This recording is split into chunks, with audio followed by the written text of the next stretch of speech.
Hello, everybody, and welcome to an all-new edition of the Chris.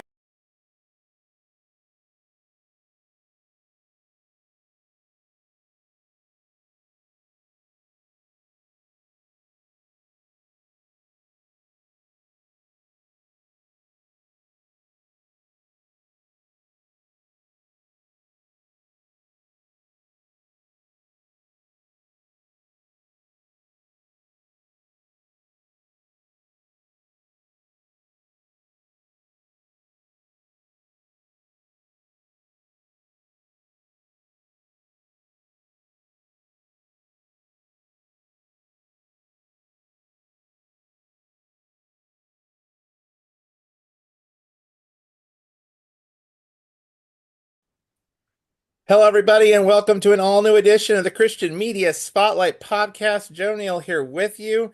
A pleasant good day. Thank you so much for joining us. Welcome in this season, in the season premiere going forward. You're going to potentially see and hear something a little bit different going forward. In fact, you're going to be seeing and or hearing a new primary voice for the podcast. That's right. I have been relatively busy with keeping the radio network on the air and doing the Hangouts and the Night of Hopes and all that type of stuff. And so was looking for someone who had a gifting, just praying to step forward and say, you know what? I want to do something like this. And well, someone saw a need and filled the need because not long after what I'd like to say an answer to prayer happened because you're about to meet the next host, primary host. You might see Elizabeth and I do some podcast segments still recorded here and there, including some stuff that has not maybe been released yet when this happened. But for the most part, the primary host of this podcast is none other than Kat Leigh. And ladies and gentlemen, I yield the floor to her right now to take us the rest of the way. Um, since this is a bit of a transitional episode, I get to be the Transitioning guinea from pig of the host. first guest. So, ladies and gentlemen, please welcome the brand new iteration of the Christian Media Spotlight podcast. It's CrossTalk with Kat Leigh, with your host, Kat Leigh. Hello, everyone. All right, Joe, how's it feel? You have just officially transitioned from host to guest. I get to just do it. Was it? I don't know how to do now. Do I just kick back and just kick my feet up and just I don't know. You're in the driver's seat now. I just get to sit here and just I don't know. It's always kind of weird, being the interviewer for so many years. It's always weird having the tables turn and flip the script on you being on the other end. But yeah. But no, it feels good. I know the podcast is in good hands. I know you've got a very similar vision for it.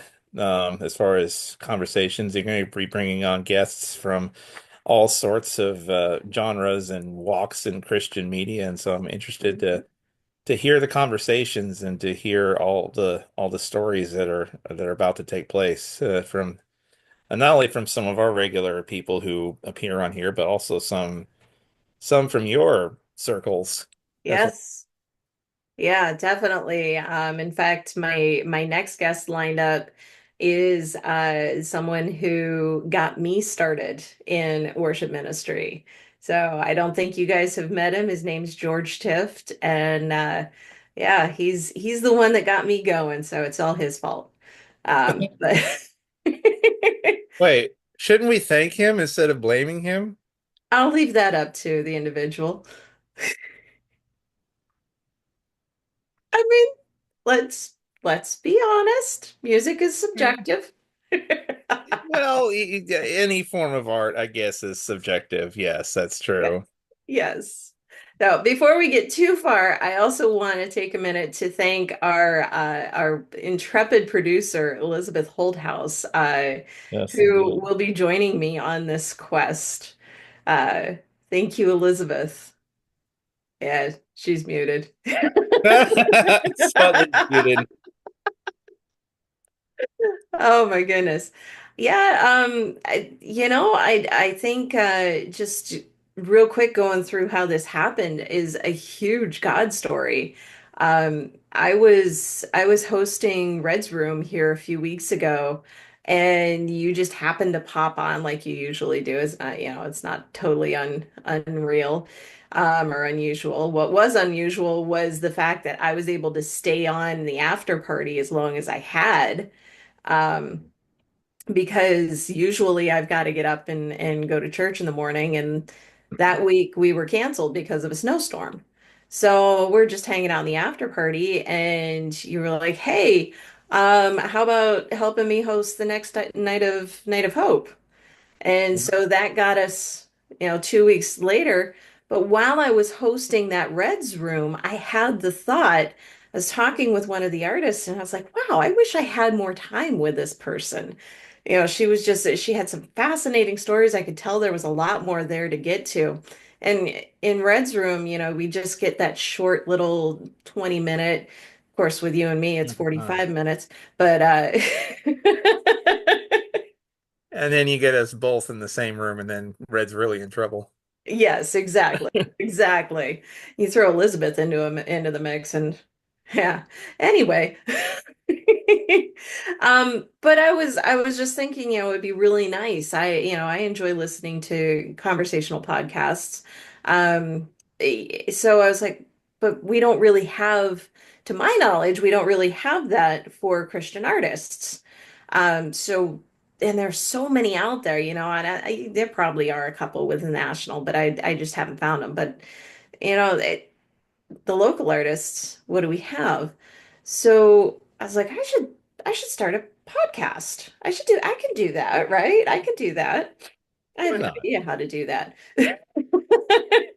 So that's rattling around in my brain, and 2 weeks later, fast forward, we're doing the Night of Hope, and that goes swimmingly. We have a great time, and we just start chatting afterwards.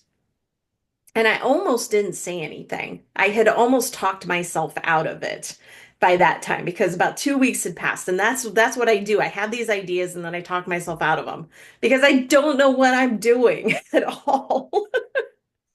But I'm like, nope, I'm not going to do that. I'm not going to do that because I had talked with my husband, who is also a Joe, and he's usually my go-to. Is this from me or is this from God? And Joe's like, no, you got to do it. It sounds great. Let's figure it out. And so I'm like, okay. So Joe Neal, who better to ask about anything media related, right? So I just kind of threw it out there. Hey, what do you think? And it turns out you had a lot to think. You should mention that. Exactly. So, but it was so funny because I asked you, I how would I get this started? And I would you mind teaching me? And you're like, oh yeah, you can do it this way, this way, this way, this way. And about 20 seconds in, my eyes, I don't know if you could tell, but my eyes were glazing over. I'm not a technical person. And I'm like, oh no, what have I done? So then, before we totally scared her off the idea, then I just happened to mention, well, the funny reason why you mention that is because, well, I have a podcast infrastructure already built, distribution platform set up, and our CMS podcast is kind of one of those things that's been dormant for some time now, and I'm either Languishing. looking to either carve out more time somehow or find somebody to delegate this to that is willing to take this part of it over, by and large. Don't you love how God works? And now here we are. Now here we are. Why reinvent the wheel? Joe already invented it, already did all the work, already set it up. This is my kind of thing. I just show up and talk. Show up and go. Show Just up and turnkey ready. Just turn the car and drive. It's perfect. When I buy a house, I do not buy a fixer-upper. It's the same thing. When I buy a car, I don't buy a used car. Just no. Ready to go. Ready to go. Reliable. Let's This is see, what I she want. buys the basic model, so she doesn't have the technological bells and whistles that she has Oh to no, no, learn. no, no, no, no, no. Oh No, Joe won't no. let me do that. But Joe does teach me how to do Oh, okay. All right. Fair enough. Fair enough. when the last car we got was a 2018, and my kids called it the robo car because it had all of it was the first car we had with the like the touch screen navigation, the Android Auto, all of that stuff. It's got all, the adaptive cruise and all the bells and whistles. And it took me about 2 years of driving it to figure them all out. See, I oof. Well, you It's weren't rough. kidding. It's rough. My You brain weren't does kidding. not like. I See, kid I you have a not, Joe. I'd still be 2017. back in the you got mail era if it wasn't for my Hey, Joe. probably you're not wrong. No. See, I'm always amused when I turn on my 2017 and there's the Uconnect like warning, blah blah blah message comes up, and then it mentions about technology, and then it mentions 3G. I'm like, 3G. Well, boy, this message aged well. Yeah, A few G's later. a few G's later. Yes. Oh my gosh. Anyway, so that's how this whole thing came about. And I thought that was I still think that's a really cool story. I love when God puts out those flashing neon signs because I ask him for it because I'm just that dumb. I need the flashing neon sign. And every once in a while he acquiesces. It's so nice. It's so nice. So also, Yeah, and given that was a God thing, but I know we had to cut back on the budget, so there wasn't any like neon sign glazing over your head. Sorry about that, but it's close enough. It's okay. I'll try to arrange for at least a digital neon sign next time. Okay, okay. I think it would look good up here, right? CrossTalk. And how about that for a name? Joe came up with that one, my Joe. Oh, he came up with that? He came up with, Oh, said yeah. something. I'm just finding out just now. I thought that was a cat original there. No. No, no, I was thinking I had just we just come off of a coffee house performance from a guy who used to have a band called Crossroads. And I'm like, ooh, that's a cool title, because you meet at the crossroads. And Joe's like, okay, did you think about the obvious that it's, crossroads? And I'm like, ooh, no. And he goes, how about one better crosstalk? So I'm like, okay, that works. Some of the greatest ideas are just simplistic in nature, aren't they? Keep it simple, stupid. Yep. I don't know. You fill in whatever A model pronoun that served me or well for a while. What are yeah. we kidding? No, What are we I'm kidding? Gen X. My teachers called us stupid all the time. It's fine. We grew up fine. We didn't turn out too badly, did we? You you millennials, I'm not so sure. The Well, jury's no, still no, no, no, millennials. I'm not that far behind you for crying out loud. you're far enough. You're a baby. No, you're not a baby. You are in your 40s. Yeah, So, I am. yes. But I think you do count as a millennial though. I don't really identify. I don't know. I hear that, I guess. I don't identify with. See, we grew up, we had the best of, I like to say we had the best of both worlds in my generation, because I was one of the last ones, I think, to, I grew up in this weird yet perfect time frame because growing up as kids, we were the last of the get outside and talk on a landline phone Yeah. and ride your bike and go play around the neighborhood and come back when it's dark. Yeah. That type of youth growing up where it wasn't so inundated with technology as it is. It was old fashioned. You called each other when you need something. You spent time with one another. You actually walked across the street and knocked You on the door. you communicated, and it was one of those where when I got into middle and high school, then the makings of technology really took over, Yeah. where that's kind of the dawn of technology changing as we know it, where cell phones started becoming more and more of a Yeah. thing. The age of the internet was really starting to kick off. Mid 90s. Yeah. MySpace was up and running. It's one of those things where by the time I got out of high school and started getting into the media world was when the forefront of technology really started changing into what we see and what we know now over the years. Yeah. So it's kind of the best of both worlds where I grew up old fashioned and can appreciate that and have a value for that. But at the same time, I'm new enough to where I grew up with technology later in life too, and Mhm. at an age where it's just like I came aboard in my career path at a time when all that was starting to explode. Yeah. So Yeah. And to clarify, you are only what, 7 years younger than me, 6.5. So is that before or after my birthday hits? what's that? Is that before or after my birthday hits? Will it be six at that point, technically? That's why I said 6.5. 6.5. Because I turned 48 in September, and this will air after your birthday, but Turning right 40, now as so it's we're more like five and recording. a half then. No, Because this you're not 48 yet, and I'll be no, I 40. am 48. Oh, you are? Oh, you turned Yeah. 40. Then yeah, I you are turned six and a 48 half then. last September. Okay, I then was born yeah. in 76. You were born in 83. February 28th, You did the math well. 1983. I'm actually good at math. I'm You bad either at did the math technology well though. or you remember dates well too. Well, I just wrote it down a little bit ago. So so as we're recording Year. this, we are 2 days away from Joe's 42nd birthday. Yes. Happy birthday. Thank you. Thank You're you. welcome. You're welcome. And I will turn 49 in the fall of this year. So yeah, I'm a baby One, Gen X and you are one, an one. elder millennial. A what millennial? Elder.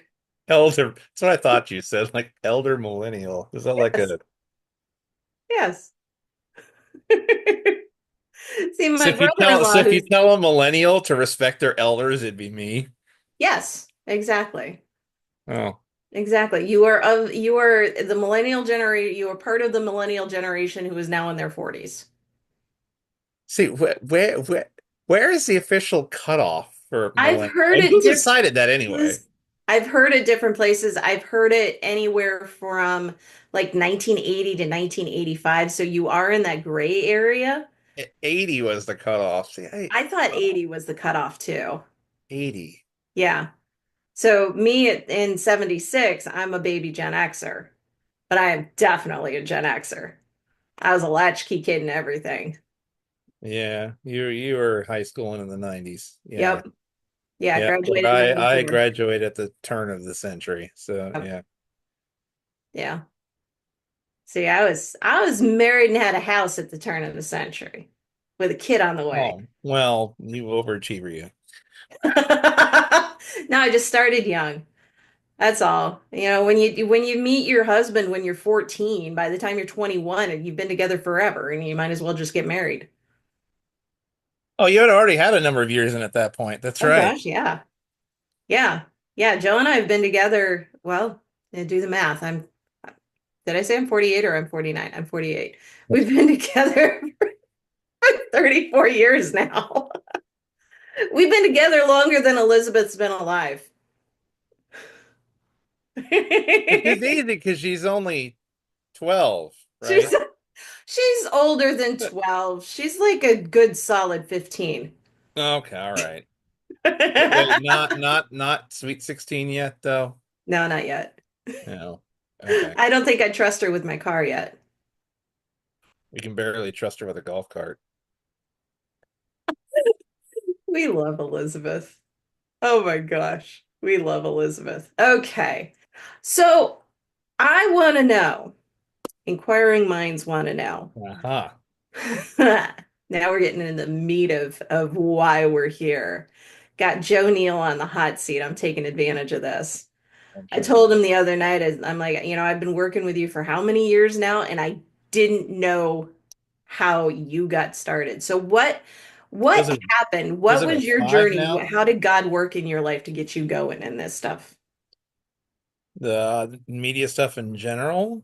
Yeah, what was the start of it? Pre CMS. Well, it's always something I had kind of an interest in growing up, when I was a kid. And of course I had, TV and I listened to the radio all the time. And obviously I grew up with the greats listening, my parents used to listen to, Casey Kasem on Sunday mornings and we would we would listen to all kinds of local radio and all that. And it was one of those things where I just always envisioned, doing a radio broadcast when I was younger, like boombox and all that, but no, how it actually got started was that it was communications was something I kind of had an interest in and thought I would be decent at. And it was either that or um, curtailing into business management for, my stuff I do for retail. So it kind of curtailed in the best of both worlds, sort of. But in high school, we had to do this thing called a graduation project. It was something that was required by our state at the time. So essentially, you choose a career field, you complete with a mentor, and then you do a presentation. You put together a whole like written report and you do a presentation on your career field that you spent so many hours shadowing and studying. So Okay. I did my grad project at a local radio station. Actually, he's semi-retired now, but the program director is still there after all these years. He's part-time associate program director now, but I I kind of interned at a local adult contemporary radio station. And so that's what laid the foundation later on for the radio network sort of thing, because I kind of already knew a little bit of the ins and outs of how to program certain things, how to program music, how to weave in breaks, and kind of the structure of radio as it was. So I kind of learned all that from him. And I think hosting was something that relatively came natural to me. But as far as the radio side of things, I sat in with the midday um, DJ at the time and saw what goes into a show, how he does things, what he places where, and kind of the tricks of the trade, and just some tips and pointers from him too. And he's still in the biz too. So um, after all this time, some 20 years later, but. So that's kind of what laid the foundation for that. I did also serve as the news editor for my high school newspaper for about 2 or 3. I started out as a reporter my sophomore year, and then junior and senior year, I served as the news editor, which is kind of like the third in line. I oversaw the news. So there was the editor in chief, and managing editor, and then I was kind of like third in line Mm. for a school newspaper. So I did that. Uh, Stumbled upon some PA work where sort of by accident, I guess, I was attending to support my friends a wrestling meet at the time, and it just so happened my math teacher at the time was the wrestling coach, and something had happened to where the announcer didn't show up that night. So he turns to me and asks if I would do it. I'm like, Okay. sure, why not? Give it a shot. Sure. And apparently they liked the job I did enough. Sure, they gave me the keys, let me in the driver's seat, and I was doing PA announcing for the wrestling team after I even graduated, probably for the next 9 or 10 years after that. Oh, wow.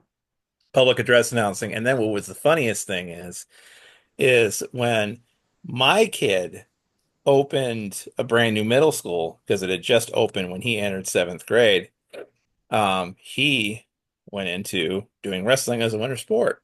Well, they were filling out their staff because they were hosting the meets that year.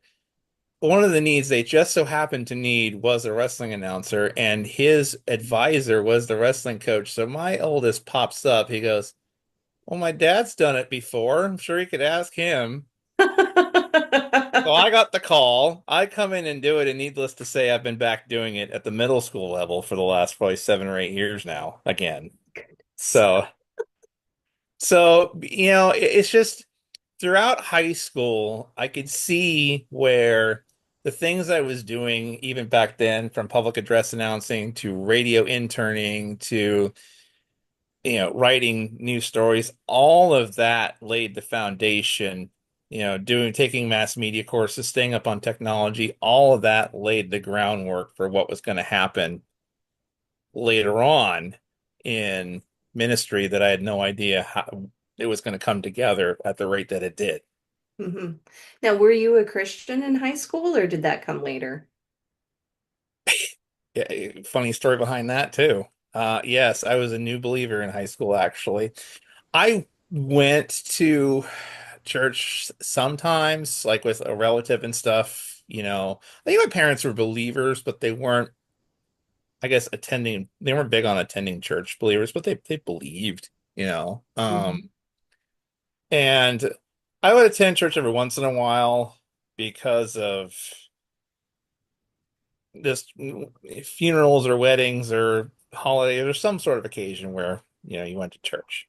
Hmm. But in high school, I, a lot of my friends in middle school, several of them were a grade higher than me.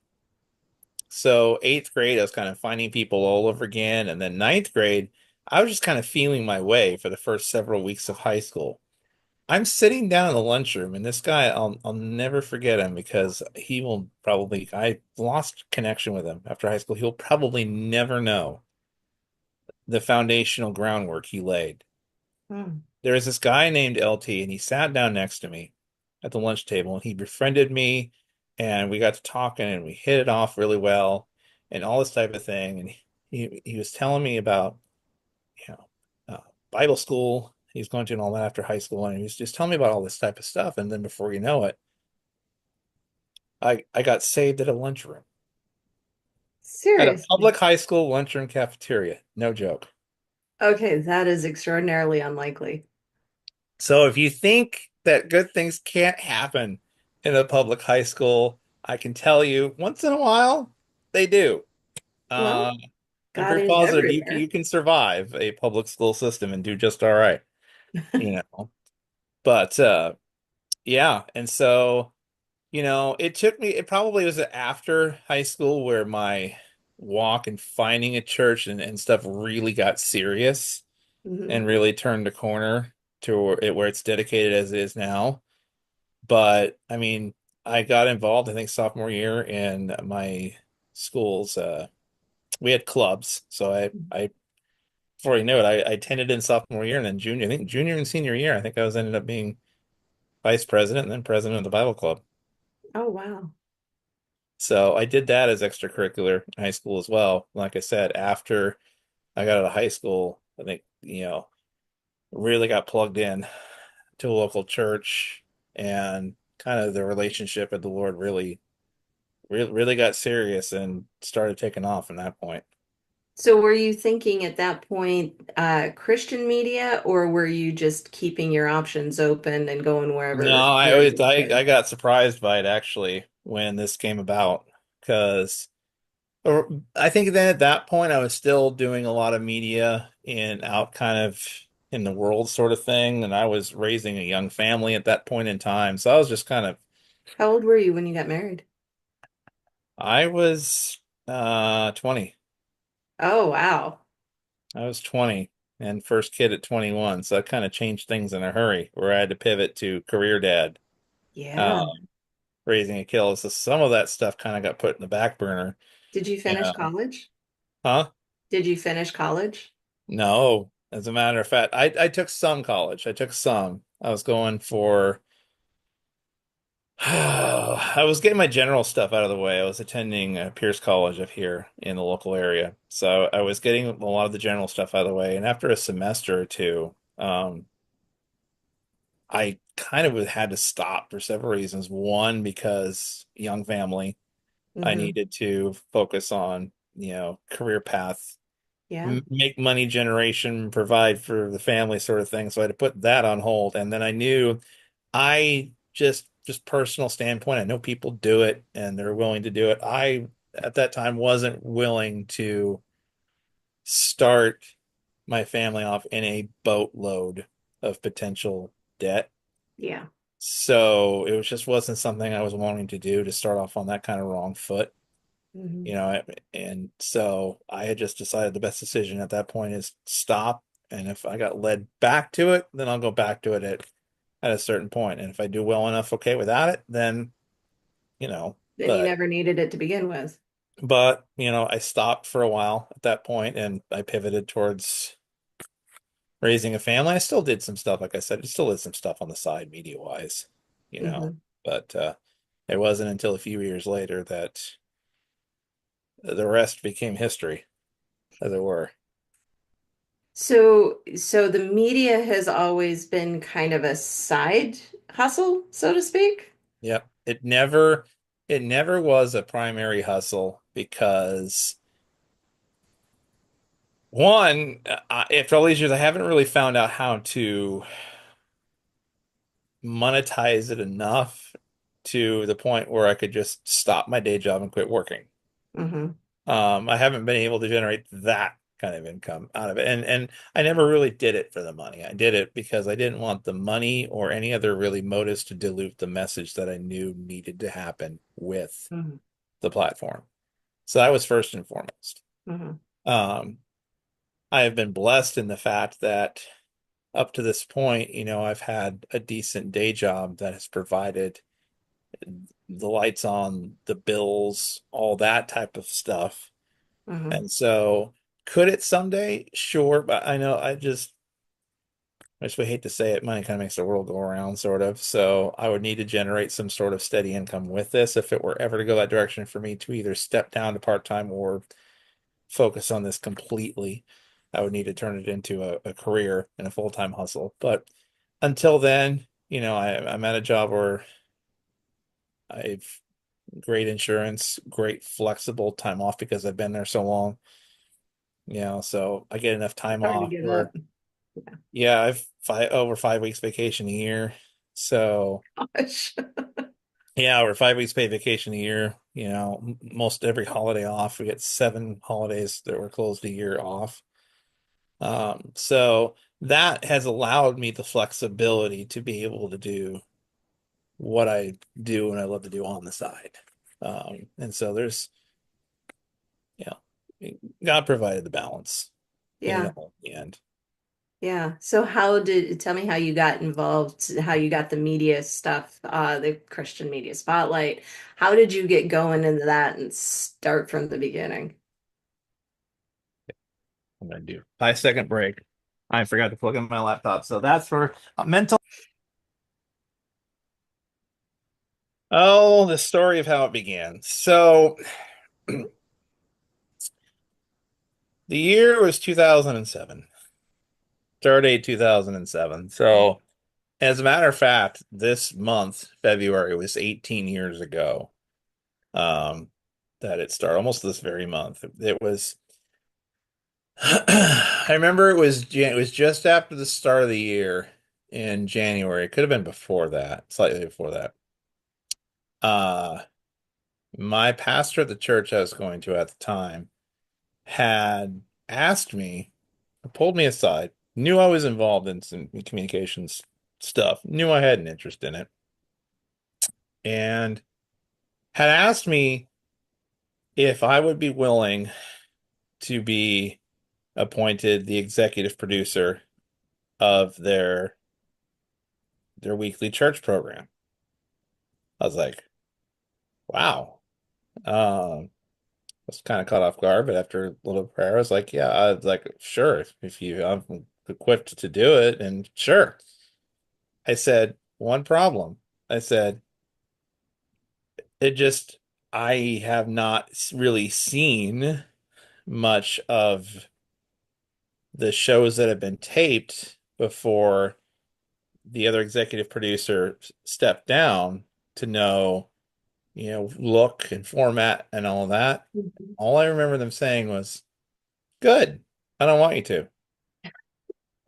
Huh?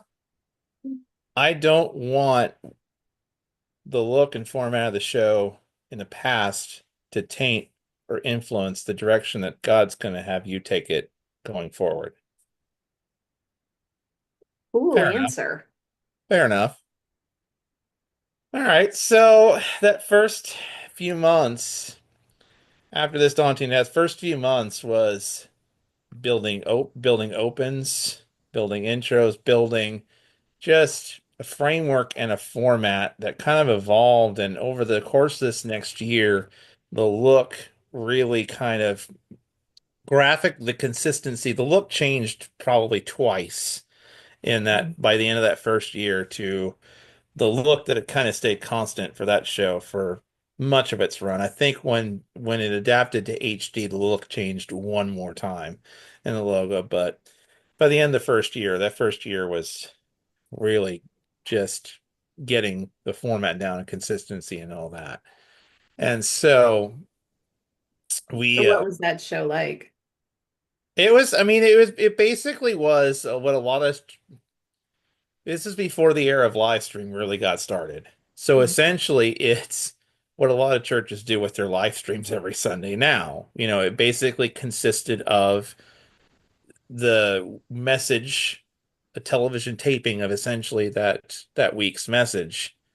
And at that time it was done on location. We had, our television cameras on site, so it was done on site. We were taping for a television audience because there wasn't live stream yet, so we had an hour format to work with. Mhm.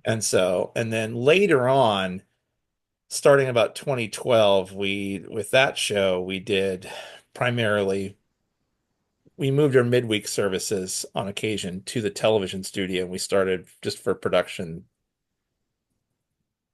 streamlining, just did that week's out of the HD studio. So, Okay. but where CMS came into play was around that same time frame. It was about February, March-ish of 2007. And so we were taping a show, and I think there was a guest. I think it was our associate pastor that day, I believe. But I think instead of somehow it must have missed a time cue because we usually give them time cues and must have missed a time cue or something because when we wrapped, I looked back at the tape and it ran, I think it was like 13, 14 minutes short. Mm. I'm like, oh, and this is the age of television where you can't just, it's not like live streaming. You can't just go off the air, Yeah. 14 minutes early. It's like, well, oh, great. Now what am I going to do? I Oh got like dear. 13, 14 minutes of time to fill here. So I was like, I went into some prayer, and then at that moment, I believe I was at home. In fact, I think I was walking outside. I can't remember what I was doing. So I was walking outside. I remember I was at home and I was praying about it. And then all of a sudden, the idea came to me. I was like, okay, well, what if we do just a real short interview of, a music artist or something, and we can have them just via phone or something, because that wasn't a big thing either. So first ones were by phone. Hmm. So it's like we can have them via the phone. We can, talk about just their latest projects, a little bit about their walk, whatever that time frame will allow. And so I had to come up with a name for what was going to be the segment at the time. And back then it was music. We changed our name about 7 years ago. We tweaked it to media to encompass all the actors, authors, everything around the scope of Christian media, but it started out as music. So the name came to be really quick. Christian Music Spotlight. Okay. So I prayed again. I was like, what's it going to be about? And the slogan, not long after, came right then and there, which is still in use as part of our title card to this day. The stories and testimonies. Okay. Good enough for me. I was like, that makes sense. So I'm thinking, I was Glad like, you're this neon harebrained sign. idea for a segment. I'm like, okay, well, I'm gonna message about 9 or 10 different publicity managers. What's the worst they could do? Shoot me down and tell me no? Okay, so I'm just on a whim. I'm just emailing a couple of them that I would just potentially would like to interview. Within a day or two later, and I was hoping to come through quick because they're on a production deadline. So Yeah. a day or two later, one publicity manager got back to me and says, "Yeah, set up time. We'd love to do it." And so the first guest on our Christian Media Spotlight segment at the time for show one, our first guest was Brandon Heath, of all people. Oh my gosh. Brandon Heath. I was like, if there was a way to start, I mean, and Yeah. that was when one of his bigger hits, Give Me Your Eyes, first came out. Oh my gosh. That was, of course, we know how big that song went. I mean, it still Right. gets played every once in a while to this day. But Yeah. that was when Give Me Your Eyes first came out, and so that was the single we relatively honed in on because it was brand new. They were looking for interviews that it just came out. Right. And so what we found ourselves doing is that CMS started as a segment inside the main church show um, when it was formed. It wasn't until about 5 years later that I quickly realized this thing can't hold it anymore. This thing needs to grow independent on its own and sprout wings. So we fast forward a little later. This first year alone, this thing is like, I can already see potential on it. It's taken off. I mean, that first year we had, in addition to Brandon Heath, we, over the first 2 or 3 years of this show, we had a member of Jars of Clay. Okay. We had Matt Marr jump on the program. We had one of the lead members of Sonic Flood. We had in the first 3 years, somewhere in there, we had both the drummer Duncan Phillips and Peter Furler from the Newsboys on our program. Come on now. Um, we were one of the first outlets to be sent what was one of their bigger hits at the time and actually air it on our program, the audio to Mercy Me's God With Us in late 2007. So we got to feature that. We were sent the official My release. goodness. I had a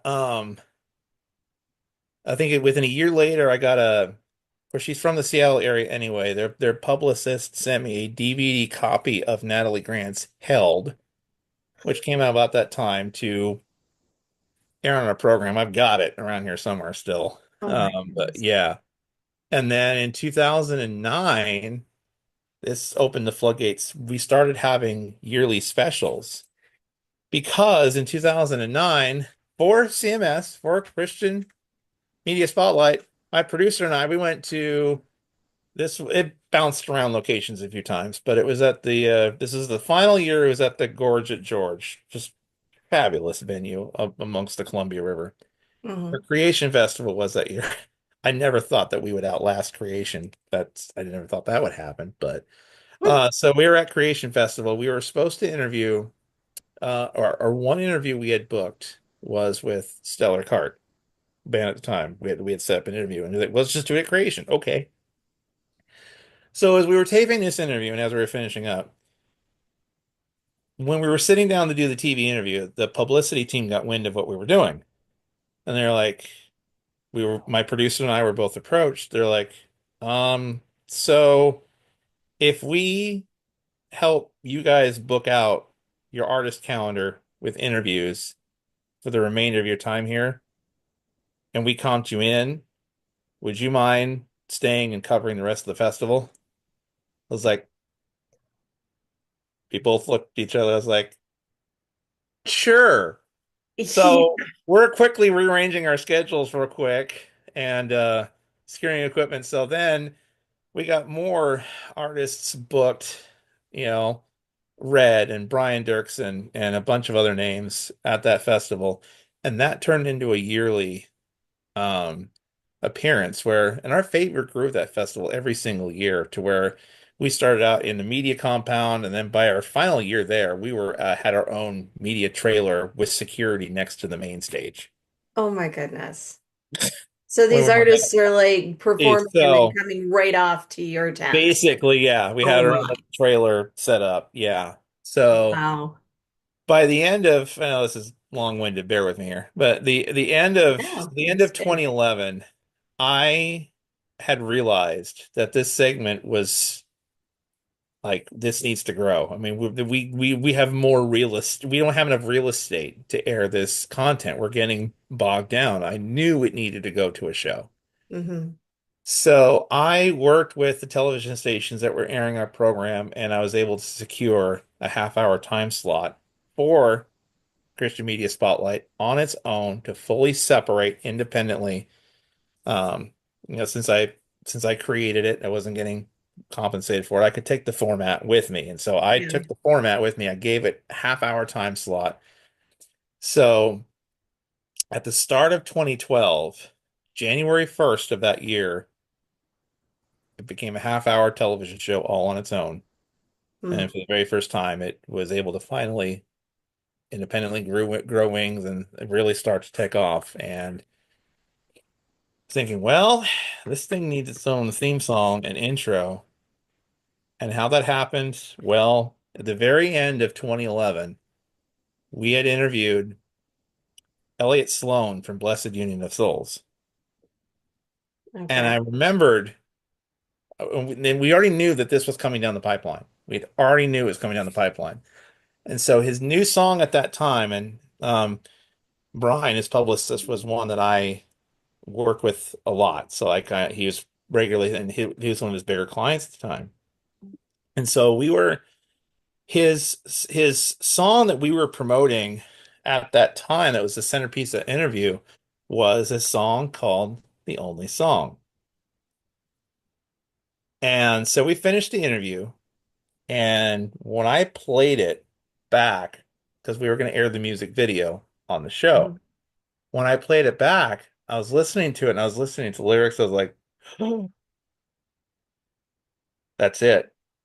I Mm. was like, this just fell right into my lap. I was like, this is it. The chorus basically, in a nutshell, states why we're doing this. And so I immediately emailed Brian. I was like, hey, long shot here, but our show is getting a half-hour time slot going forward. It needs a theme song. Is Are they willing to allow us to feature this song as its theme song moving forward? Got back to me, said, yes, go for it. Too cool. And it has been, to this date, our only theme song that we've used for the last 13 plus years now.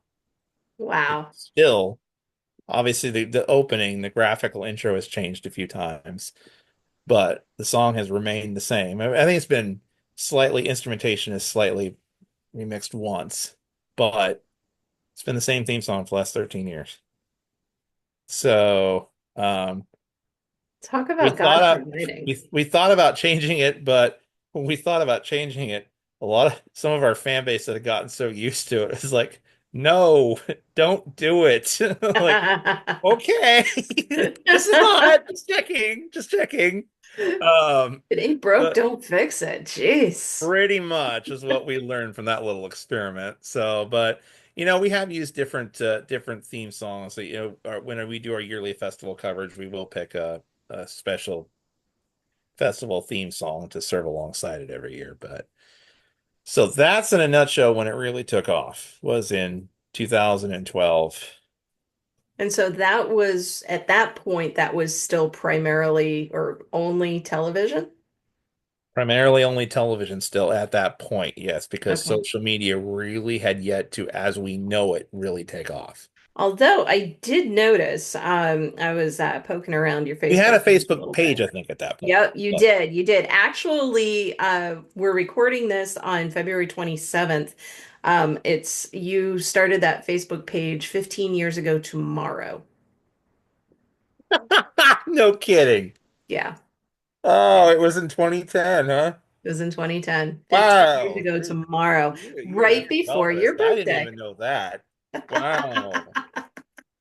I'm gonna have to do Today I post did my on that homework. tomorrow. Wow. Happy 15 years on socials too. Wow, that's a big one. That is 15 years on Facebook. Dang. I mean, my gosh, Facebook hasn't been around much longer than that. No. No. Wow. That's dang. Okay. All right. That's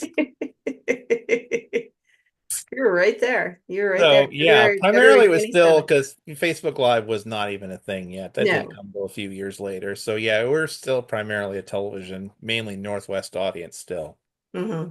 to that point. Hmm. But that was about to change a number of years later. But So how did that change? Like how long did that format go on and what was the impetus behind that change? it format went on for a number of years still, as far as the half-hour show. When we re-upped, when we re-upped some of the contracts, in 2017, I was able to get CMS expanded to a 1 hour television time slot from a half hour to a 1 hour. Hmm. So in 2017, that had happened where we expanded the television to an hour, which it still is that way to this day. We're still on linear television where we first began. We're still operating. Our flagship station is still the same one that we started out in 2007. Okay, do a little I, promo. I, What is it? I serve on their board of directors, for crying out loud after all these years. Um, TC Media over there in Olympia, over here, our south of Seattle, near us. Anytime that we have needed production equipment, field equipment, cameras, mics, anytime we need to do a studio shoot from in there and use their production studio, they've got our back, whatever we need. Wow. And we have been airing on their channel, on channel 22 and on their website, on the Xfinity cable system. So we've been airing on that show since we began in 2007. We've been on their channel. So that TGTV. channel is where we all got started 18 years ago. Wow. So we're still on there to this day, with the All right. present. And So where can people find that aren't in the Seattle area? So when they air, we do air on a few different channels, but I know for our flagship station, we do air 2 or 3 times a week on Sundays, Tuesdays, and Thursdays, I think. When it airs on their channel, it'll also air on their channel's video on demand. They have a live stream of their channel at tcmedia.org. So when we air live on that channel, it'll also be on their live stream on their website as well for the hour-long versions. So. Okay. See, now I've never seen one of these. I'm gonna go on and watch it now. I'll have to shoot you the air times of when we were airing on there lately. Yeah. I think the one we've got on there now is when we were in studio and we had Nathaniel Chapman perform in studio for us and do a little hour thing with us. I think that we've got that running currently right now. Cool. Yeah, Um, I'm cool with the on-demand stuff. I'm a yeah, Roku kid. yeah. I haven't So, let but then television dictate my schedule in a long time. pretty much, yeah. So, and then it was, so yeah. So we fast forward a little bit to 2018. Okay. So we So have all this this is going opportunity. strong. Kids are growing up. No, they're growing up. My oldest was uh 14 at that point. Okay. And Be you have turning two, 14 right? too. Yeah, they're 20 and 19 now, but yeah. So yeah. So 2018, my freelance roadshow crew and I had the opportunity to attend the 40th anniversary of Creation Festival out in Northeast, so in Pennsylvania. Mm, When we were out there, I had this harebrained idea. And Facebook Live was just becoming a thing at that point. I think it was still in beta mode or something. It was in still in 18? test.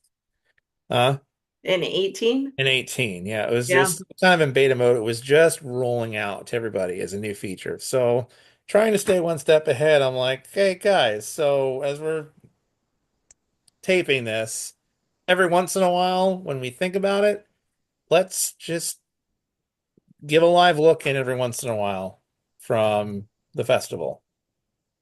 Maybe even live stream like an interview or two if we get okay audio. And we did. So, and we did. And it turned out, I was like, let's just throw it against the wall, see what sticks. So it turned out to be relatively well. I was relatively pleased with the element of that. Little did I know. Like I said, I came back home and I looked up just live streaming equipment and I stumbled on the very one that I use to this day. And most of them are all month to month now, including that one. Hmm. But they were still in the primary startup phase where it was pay for it once and you're done. So Oh, I got in at that level. So I have lifetime updates to this thing and I don't have to pay another nickel for it. wow. So I used it and I was like, you know what? Let's test something here. So I loaded in the open. Let's tape an interview live. See what happens. Let's Okay. tape it live. See what happens. Let's just see what it does. Sure. So we tape an interview live and we did a couple of them. And my first interview I taped live, I realized, wow, I'm doing it this way from now on because you have real-time feedback. You had new people tuning in all of a sudden, the doors were open to across the Mhm. country at that point. Yeah. So you had people tuning in because we tagged a such and such artist and the artist, blasted it out. And, we were able to bring the viewer closer to their favorite personality, which is another part of our goal, and Mhm. so we were able to bring comments and questions on screen from the viewers and be able to ask them a question. So there was this live banter and interaction that just added another element to what was already there. And it was there that we added some of our viewers in 1819, one of whom has been since that point. Our viewer from the Northeast, longtime viewer, Katie, who she tuned in because of we had taped an interview with Austin French and it was one of her favorite artists. And needless to say, she has been plugged in to what we've been doing ever since. And then she started spreading the word to anyone she knew, artist wise, in the Northeast area. But it was really during that time period. We still do a mainstream artist name. We won't turn them down, obviously. But it Mhm. was where our hearts for the independent artist really started to lean harder and harder into the mission because I realized how much of a joy it was when the Mhm. doors started opening across the country and being able to network with all these artists. Where I found out real quickly if you hit a ceiling up here, there's like a dozen K-Loves and all that once you hit the upper echelon. Mhm. I realized quickly if you want to play coffee houses and stick local, and that's all you want to do, there's a lot of places for that too. There's not a lot that serve in the middle in that Yeah. gap as a bridge. So that's where I thought we could serve that place. Where a lot of mainstream says, no, we can come along and say, yes. Mhm. Some of the joys of my job is I get to say yes Yeah. way more times than I ever say no. And the amount of just encouragement even when an artist is on the verge of like just downtrodden and almost about ready to quit and all that, and then you come along and say yes, Mhm. how quickly it changes for them in a hurry. Yeah. And that's the cool part, of my job, honestly.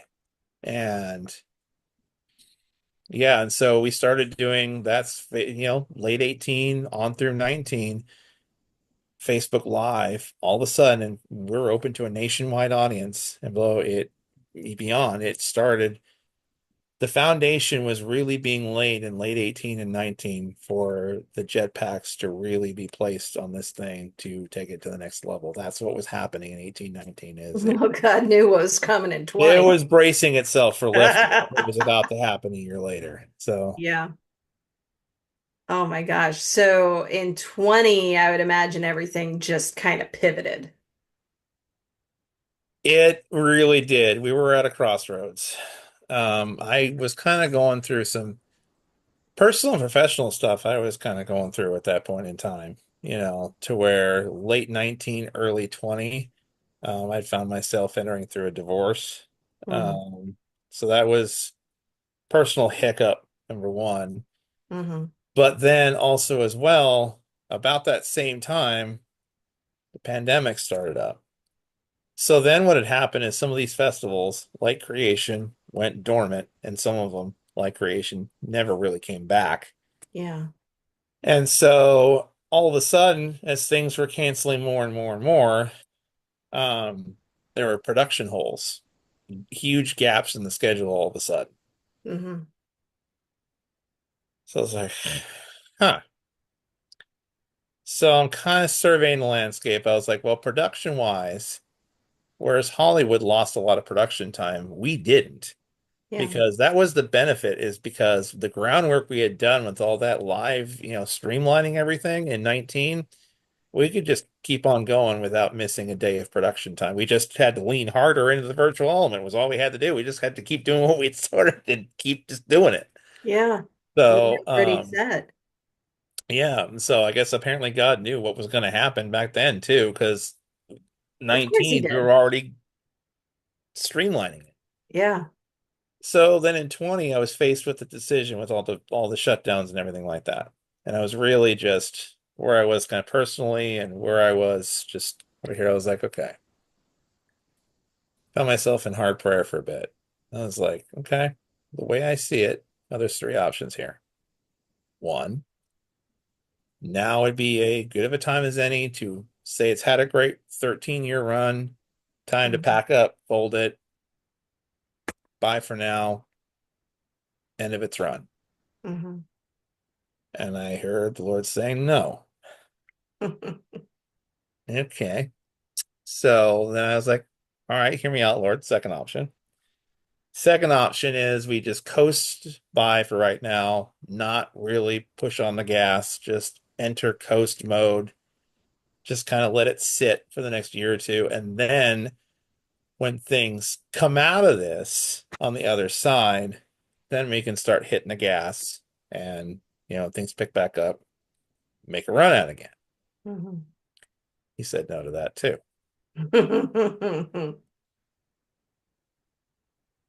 Like, yeah, well, you already know what option three is then, Lord. Option three is keep going full throttle. Yeah. And I don't see a way currently right now, but if you do, I'm willing to ride this out and you're gonna have to show me how to fill these gaps. Hmm.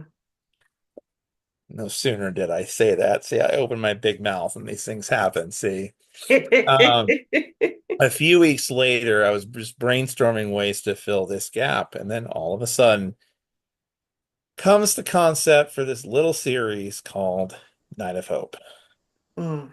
because that's essentially what I wanted it to be. I wanted to give people a little bit of distraction from life right now, just a little bit of a night of hope and encouragement. It's only supposed to be a one-off thing. Just come for like an hour and a half broadcast is how it was structured. I messaged about 10 or 12 different artists who had been networking and said, "Hey, this is what we plan to do. This is when we plan to do it. How many of y'all are in?" I think pretty much all 12 of them we had messaged says, "Yes, we will send you something. We want in." Hmm. Okay. So we launched that in late March of 20. And I think Spudinsky was already apart by that point because she got plugged in. She has her own story of how she found us. Google search, mind you, A Google because search? this is where I was like, is our slogan even doing anything anymore? I was like, do I need to change the slogan? I was just bantering with that idea about that time. Is once again one of those moments where it was a little bit later, and she's like, "Oh yeah, I found." I was like, "How did you find us?" Google search. We show up on Google searches now. We have arrived. Okay. But like, yeah, I was looking for somewhere, a place with my unique story where I can share my story and testimony. I was like, you looked it up by that? Yeah. Slogan stays. We're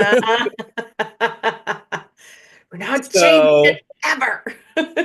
so Night of Hope comes along and we aired the program. Things are going well. Viewership is turning out decent, and enter me in my big mouth again. At the end of the broadcast, I just happened to let something fly out of my mouth, and I've used this in montages. Monster Anniversary Show. This is where I said it. Was that let us know if you want to see more of these. Whoops. So the next morning, I'm awakening to find about six artists already flooding my inbox of let us know when the next one is. We're in. Yep. Aha. All right. So we did another one Memorial Day weekend of that year.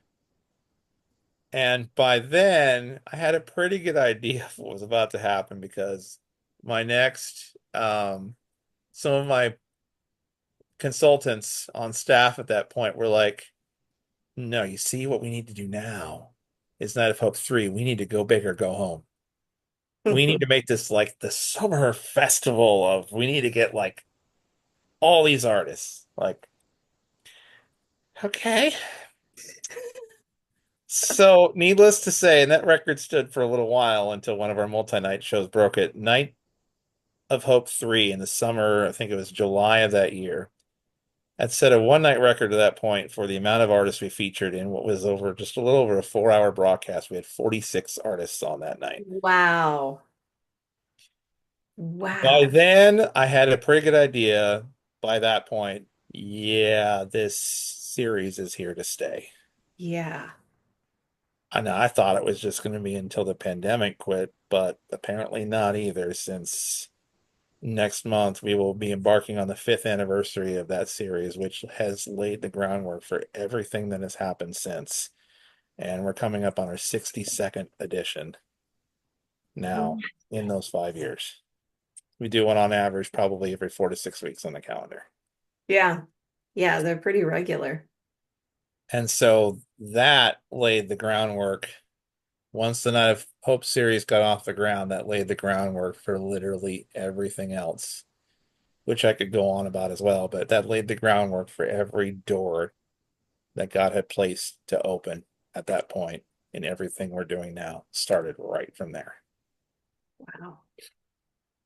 And it's so I mentioned and some of our listeners are going to know that I host Red's Room every once in a while. And Red's Room is Red's was Red doing his own thing, or like how did you two Yeah, meet up? so that was one of the many doors that opened. So May he had done in-person booking for a cafe in Southern California for quite some time, for about Hmm. 22, 23 years, 24 years to that point.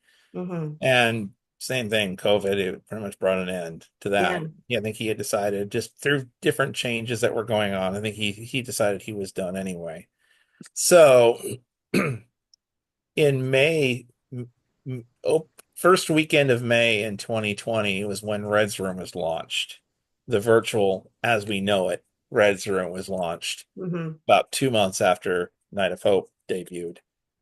So May of 2020, Red's Room had did their first concert, and they were off and running. So they were doing, I think, once a week at first, and then it wasn't. But a couple months later, they started adopting the Friday and Saturday schedule that we know it now. Yeah. That kind of settled into a rhythm. So we were still kind of doing our own thing for a while. And it was, so we fast forward a little bit. 21 was when things really got going and got interesting. So the end of 2020 um, was when it really hit full steam. Night of Hope 7. I think I shared the story with Kat. This was a give thanks night for Thanksgiving that was slated to run, I think, a 3 hour, 3.5 hour out time at that point.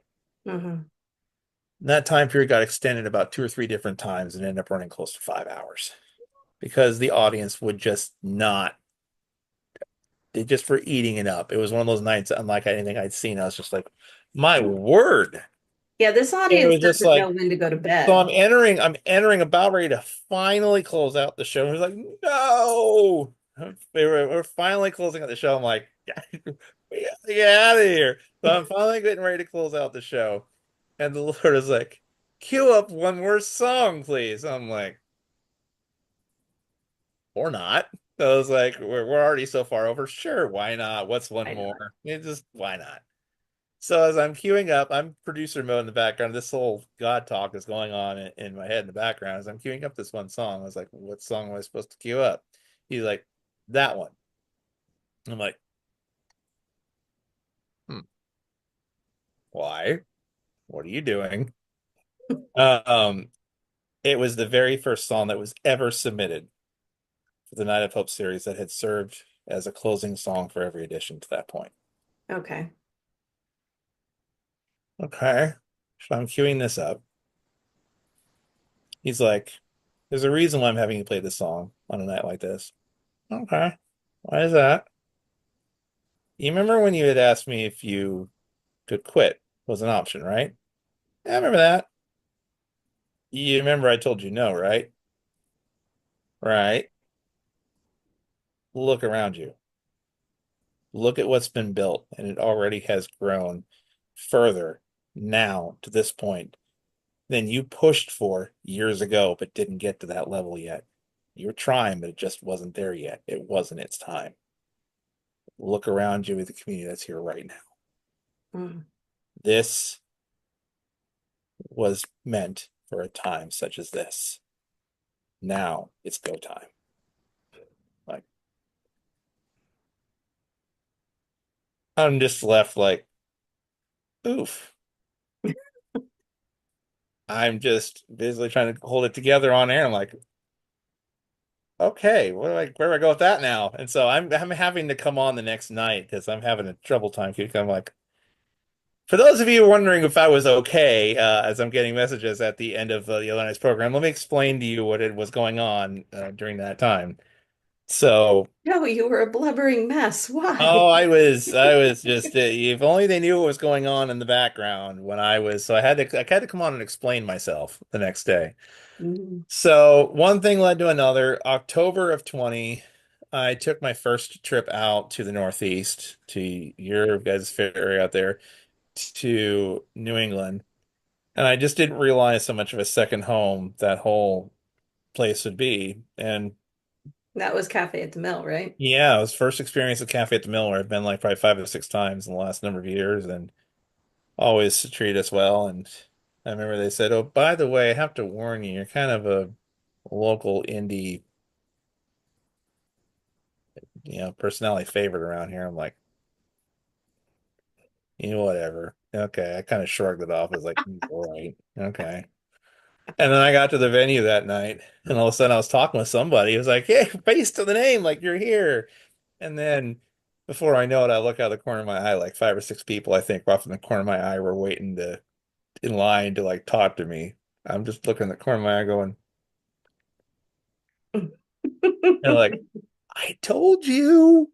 Like, fair enough. You did warn me. I didn't take it seriously. Fair enough. So I came away just like, I think I told Stu that night I was stunned because I was like, I really didn't know. It was just beyond my wildest imagination that something that had been Northwest centric for so long had found a base like that among an indie artist community Hmm. across the nation. Yeah. Like, Now, this is Stu Rideout you're talking about. yeah, like Yeah. like what in the world? Like, and I didn't take the gravity of that lightly Hmm. because that night showed me there's like a responsibility now. There's like, yeesh, like I'm 3,000 miles over here and this is reaching over here. Like, what? So all of a sudden, the goals just out the window, the ceiling out the window. You Hmm. know, there's no telling where this thing could go now. And Yeah. every time I say we're done growing, the Lord's just overhearing me say, "Oh yeah, hold my beverage, strap on your seatbelt, and here we go again." So I've just learned not to say it. What Several, that's a phrase. I do want to stop there. What beverage do you think God is holding? I don't know. It's a good It's question. probably not beer, but Probably Ben not Franklin beer. said beer No. is proof that That's why I God loves. said beverage, because it's probably not beer when I Yeah, said that. but like I said, Ben Franklin said beer is proof that God loves us. Well, I mean, his oh, go-to was wine. So maybe wine, maybe a good maybe red, wine, maybe maybe could nice have been, vintage could have just red. been water. I don't know. Who I knows? don't know. But, yeah. Yeah. Anyway, yeah, 2021 I have essentially was said when a lot of this stuff happened. So I in have said for 21, many, many years, I've said if you want to hear God laugh, tell him your plans. pretty much, pretty Oh much. yeah. So God's up there saying, "Hold my Merlot." Yeah, pretty much. Multiple times. Because the Night of Hope was going well at that point, and then I was approached by one of our musicians, um, Aaron Von Graham, out of Northern Ireland. And so he messaged me. We had a conversation one day. He's like, "What have you thought about